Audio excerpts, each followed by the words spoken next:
Pressure ڈالا جا رہا ہے. جو بھی گلگت بلتستان کے اندر جو ڈرامہ کیا گیا ہے, آپ یہ سوچیں کہ جو ممبرز کے اوپر انہوں نے پریشر ڈالا, ہمارے پاس تو نمبر پورے تھے, پہلے پارلیمنٹ کے اندر گھسنے نہیں دیا, اب اس کے بعد ایک ایک ممبر کے اوپر پریشر ڈالا ہے, وہی کرنے جا رہے ہیں جو کہ انہوں نے آزاد کشمیر میں کیا تھا.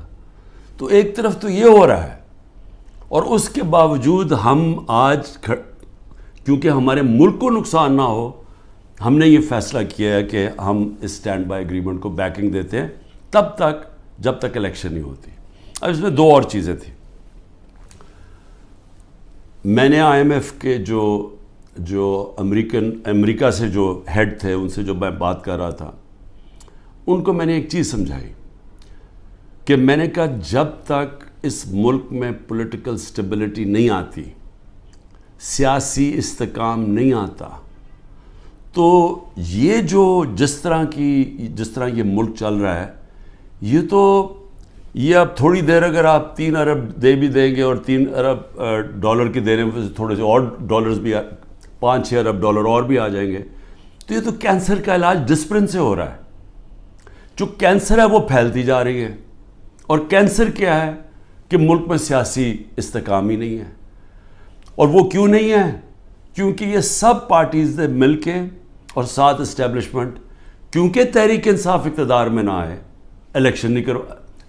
الیکشن تب کروائیں گے جب یہ سمجھتے ہیں کہ پارٹی تحریک انصاف الیکشن نہیں لڑ سکے گی.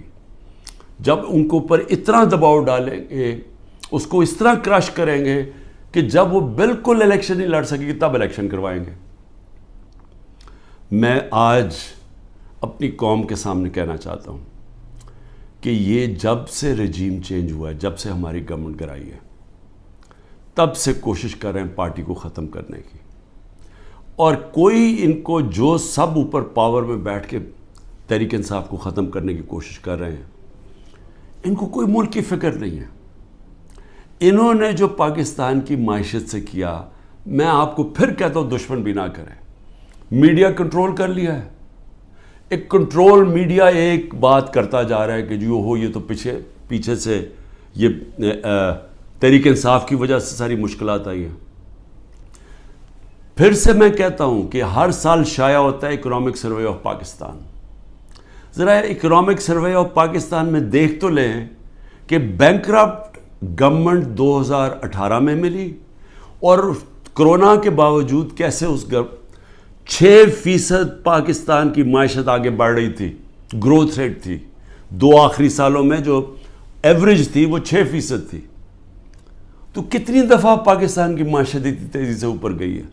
انڈسٹری بڑھ رہی تھی, دولت میں اضافہ تھا, پر کیپٹا انکم بن رہی تھی, ٹیکس بڑھ رہے تھے, ایکسپورٹس بڑھ رہی تھیں, ریمیٹنسز بڑھ رہی تھیں.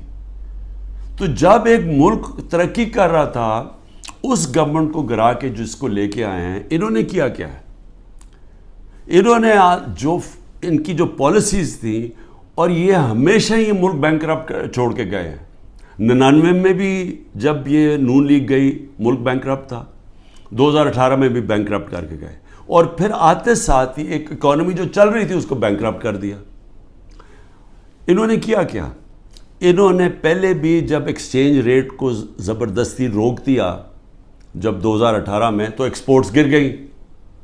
انہوں نے روپے کو جب اوپر رکھا جو اس کی مارکیٹ ویلیو نہیں تھی, تو اسے ہوا کیا, امپورٹ سستی ہو گئی, ایکسپورٹس مہنگی ہو گئی, ایکسپورٹس گر گئی. جب ایکسپورٹس گریں ڈالر کی جب 3 گنا زیادہ جب امپورٹس ہو جائیں ایکسپورٹس کی, تو وہ ملک کیسے آگے ترقی کر سکتا ہے. تو تب بھی انہوں نے یہی کیا. اس بار آتے ساتھ ہی انہوں نے یہ نون لیگ نے پھر وہ کیا, روک دیا اس کو روپے کو گرنے سے. لیکن مصنوعی طور پہ جب آپ روکتے ہیں, اس کا کیا ہوا کہ ریمیٹنسز گرنی شروع ہو گئی, ایکسپورٹس گرنی شروع ہو گئی. پھر را مٹیریلز جو امپورٹ کرتے ہیں ہم انڈسٹری کے لیے, اس کو بند کر دیا, انڈسٹری نیچے جانی شروع ہو گئی, ٹیکس کلیکشن نیچے جانی شروع ہو گئی. 3 ارب ڈالر کا ہمیں مل رہا ہے اس وقت آئی ایم ایف سے اسٹینڈ بائی ایگریمنٹ پہ جو پیسہ آئے گا. 7 ارب ڈالر صرف 1 سال میں پاکستان کو نقصان ہوا ہے ایکسپورٹس کی کمی میں اور ریمیٹنسز کی کمی میں. ریمیٹنسز کی کمی میں کیوں ہوا؟ کیونکہ اتنا فرق پڑ گیا مارکیٹ میں، روپیہ کی قدر کدھر چلی گئی اور آفیشیل کدھر تھی کہ لوگوں نے بینکوں کے تھرو پیسہ نہیں بھیجا، دوسری طرح پیسہ بھیجنا شروع کیا، ہمارا ریمیٹنسز کم ہو گئی اور ایکسپورٹس کم ہونی تھی. جب انڈسٹری کے اوپر انہوں نے را مٹیریل بند کر دیا، ایکسپورٹس کم ہو گئی. تو $7 ارب کا ایک سال میں کمی آئی ان کے دور میں، جبکہ $3 ارب کا ہم اب قرضہ لے رہے ہیں. قرضے بڑھتے جا رہے ہیں، آمدنی سکڑتی جا رہی ہے. کوئی ملک چل سکتا ہے ایسے؟ اور کتنی دیر چلے گا؟ اور پھر اوپر سے سیاسی استحکام ہی نہیں ہے. لوگ ملک چھوڑ کے جا رہے ہیں، ملک سے ڈالرز باہر جا رہے ہیں. جب پروفیشنلز بھی باہر جا رہے ہیں اور ڈالرز بھی باہر جا رہے ہیں تو آگے کیا رہے گا مستقبل پاکستان کا؟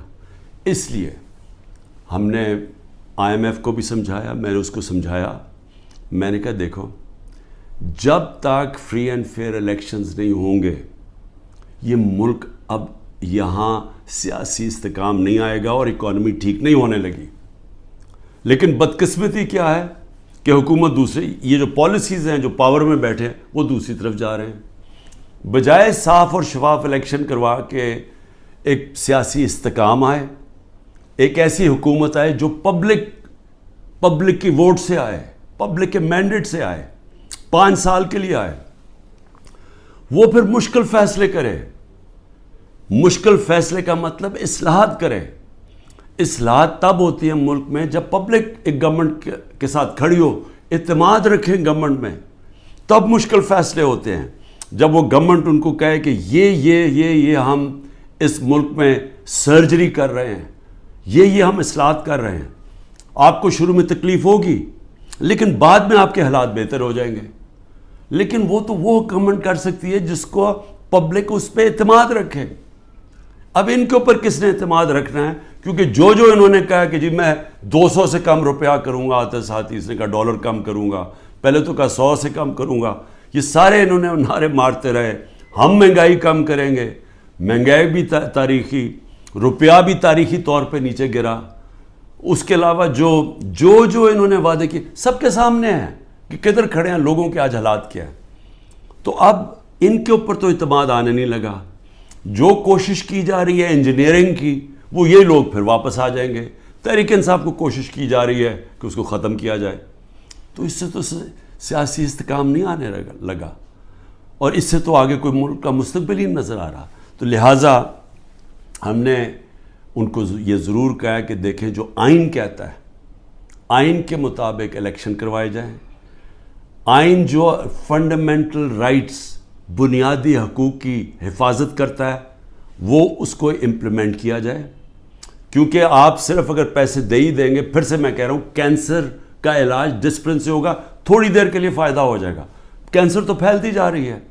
کینسر تو تب ختم ہوگی اس ملک میں، کاٹ کے جب نکالی جائے گی، جب ایک مینڈیٹ والی پبلک کی بیکنگ سے گورنمنٹ آئے گی. وہ مینڈیٹ اس کے پاس ہوگا، وہ پھر ایک وہ سرجری کاٹ کر کے جو اس ملک کے اندر جو غلط چیزیں آ گئی ہیں، جو ہماری ملک کے اندر اصلاحات چاہیے ہیں، جو مشکل فیصلے چاہیے ہیں، جو رول آف لا، قانون کی بالادستی قائم کریں تاکہ ملک میں باہر سے انویسٹمنٹ آئے. سرمایہ کاری ہوگی تو دولت کے اندر اضافہ ہوگا. وہ دولت میں اضافہ ہوگا تو ٹیکس، یہ جو قرضے واپس کریں گے. وہ دولت میں اضافہ تو ہونے نہیں لگا اگر یہ جو آج جنگل کا قانون ہے. تو وہ سب کچھ اکٹھا جاتا ہے. سیاسی استحکام، اس کے بعد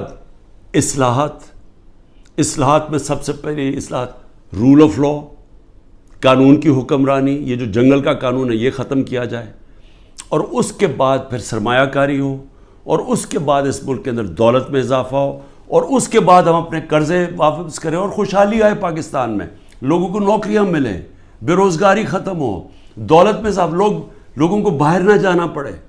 تو وہ تو شروع ہوگا صاف اور شفاف الیکشن سے. اور مجھے جو افسوس ہے اس وقت اور خوف آ رہا ہے کہ ابھی تک جو اوپر اقتدار میں بیٹھے ہوئے ہیں ان کا کوئی اور پلان بنا ہوا ہے، اور وہ جو پلان ہے وہ پاکستان کو تباہی کی طرف لے کے جا رہا ہے. آخر میں ہم نے IMF کو یہ بھی کہا کہ اس وقت ہمارا جو کمزور طبقہ ہے شدید مشکلات میں ہے، اور اس وقت یہ جو پروگرام آپ دیں اس کے اندر ان کا خاص دھیان رکھا جائے. صحت کارڈ کو کئی کی جگہ ختم کیا جا رہا ہے. یہ ایک اتنی بڑی نعمت ہے غریب لوگوں کے لیے, مڈل کلاسز کے لیے, سفید پوش کے لیے, کہ اتنی مہنگائی کے اندر کم از کم ان کا علاج وہ جائیں تو کم از کم وہ جو ہمارا صحت کارڈ کہ 10 لاکھ روپے تک ان کو کسی بھی ہسپتال میں علاج ملنا چاہیے, اس کو رول بیک کیا جا رہا ہے. اور دوسری چیز ٹارگٹ سبسڈی جو ہم لانے لگے تھے کہ بجائے آپ سبسڈائز ایسے کریں کہ پٹرول وہ عمران خان بھی اتنی قیمت کا خریدے اور ایک بیچارہ غریب آدمی بھی اتنے خریدے یا رکشہ والا بھی, ایسا نہیں ہونا چاہیے. ٹارگٹ سبسڈی ہونی چاہیے جو ہمارا پلان بنا ہوا تھا اور ہم پوری تیار کیا ہوا تھا کہ ہر طبقے کے لیے جو نچلا طبقہ ہے اس کی حفاظت کی جائے, اور جو پیسے والے لوگ ہیں وہ اتنا جو پیسے دے سکتے ہیں وہ پوری قیمت دیں. لیکن اگر آپ کم قیمت کریں گے تو سب کے لیے وہ قیمت نہ ہو. نچلے طبقے کو سستی دیں اور جو پیسے دے سکتے ہیں وہ پوری قیمت دیں, جو ساری دنیا میں ہوتا ہے. یہ پلان بھی بڑا ضروری ہے نچلے طبقے کو موجودہ مہنگائی سے ان کی حفاظت کرنے کے لیے. یہ بھی ہم نے اپنی بات کی ہے. ہوتا یا نہیں میں نہیں جانتا. آخر میں صرف اپنے پاکستانیوں کو کہنا چاہتا ہوں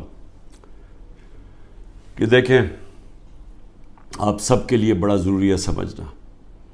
آپ یاد رکھیں کہ اگر یہ پولیٹیکل انجینئرنگ کے تحت اسی طرح ایک فراڈلنٹ الیکشن سے, جس طرح کی یہ سندھ میں ابھی الیکشن کرواتے ہیں, اگر اس طرح کے الیکشن سے یہی لوگوں کو واپس لے کے آنا ہے اور ملک کی سب سے بڑی جماعت کو کونے پہ لگانا ہے, ختم کرنے کی جو کوشش کی جا رہی ہے, اس سے سب سے بڑا نقصان پاکستان کی عوام کو ہے. اور 14 مہینے میں جو نقصان ہو چکا ہے یہ مزید اور زیادہ نقصان ہوگا. یہ برداشت کر سکتی ہے قوم یا نہیں؟ میرے خیال میں یہ نہیں کر سکتی. میرے خیال میں یہاں ایک ایسا حالات ہو جائیں گے جو سب کے ہاتھ سے باہر نکل جائیں گے, جیسے سری لنکا میں حالات ہو گئے تھے. اور عجیب چیز سن رہی ہے کہ سری لنکا کے آج ہمارے سے بہتر حالات ہو گئے ہیں. یہ بھی آپ کو دھچکا لگے گا سن کے. پاکستان پائندہ باد.